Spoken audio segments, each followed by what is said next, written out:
2 मेला आमचे शहर प्रमुख शरद पाटील आणि बाळा परब यांनी कल्याणच्या रेल्वेच्या समस्या संदर्भात निवेदन दिलं होतं आणि यात सुधारणा नाही झाली तर आम्ही रेल रोको करावी लागेल प्रवाशांना घेऊन अशी एक आंदोलनाचा इशारा दिल्यानंतर काल तातडीने ADRM सिंग साहेबांनी मीटिंग लावली होती। त्या ठिकाणी सुद्धा चांगली चर्चा झाली होती।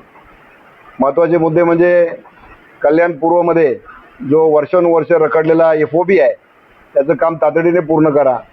आजच्या चर्चेमध्ये त्यांनी सांगितलं की जून एंडपर्यंत आम्ही पूर्ण करतो। त्याचबरोबर त्या ठिकाणी बुकिंग ऑफिस असेल ते लवकरात लवकर चालू करा आणि महत्त्वाचं म्हणजे कल्याण पूर्वमध्ये ते रिक्षा स्टँड असेल, बस स्टँड असेल, रेल्वेची जागा उपलब्ध आहे पण त्या ठिकाणी लोकांना शौचालयाची सुद्धा सुविधा नाही तर ती सुद्धा तातडीने करण्यासाठी आम्ही त्यांना सांगितलं। त्यांनी सांगितलं या एंडपर्यंत आम्ही करू, काही करू। त्याचबरोबर पूर्वेकडून येणारा पश्चिमेकडे येणारा पाण्याचा प्रवाह तो थांबणार नाही। रेल्वे प्रशासनाने जबाबदार त्यासाठी नाली सफाई झाली पाहिजे। मुख्य म्हणजे स्मशानभूमीच्या बाजूला असलेला रेल्वेचा नाला म्हणजे तो कलवट तो साफ केला पाहिजे, तो मोठा केला पाहिजे। त्याचबरोबर अंबरनाथ येथील बी केबिन इथलं सबवे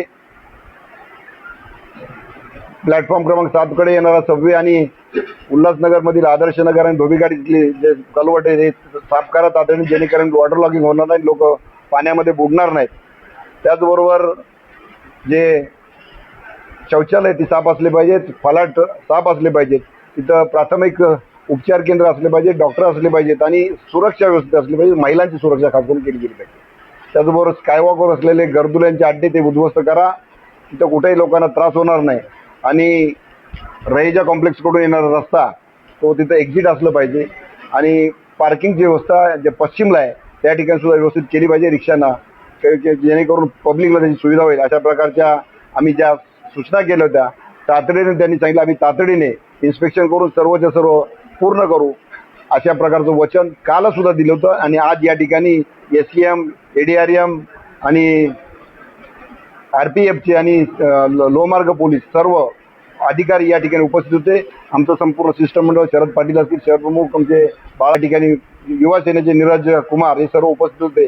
चांगल्या प्रकारची चर्चा झालेली आहे आणि मला खात्री आहे या प्लॅटफॉर्मकडे येणाऱ्या किंवा लोकांना असलेल्या समस्या नक्कीच निवारण होईल आणि लोकांना चांगली सुविधा उपलब्ध करून देईल।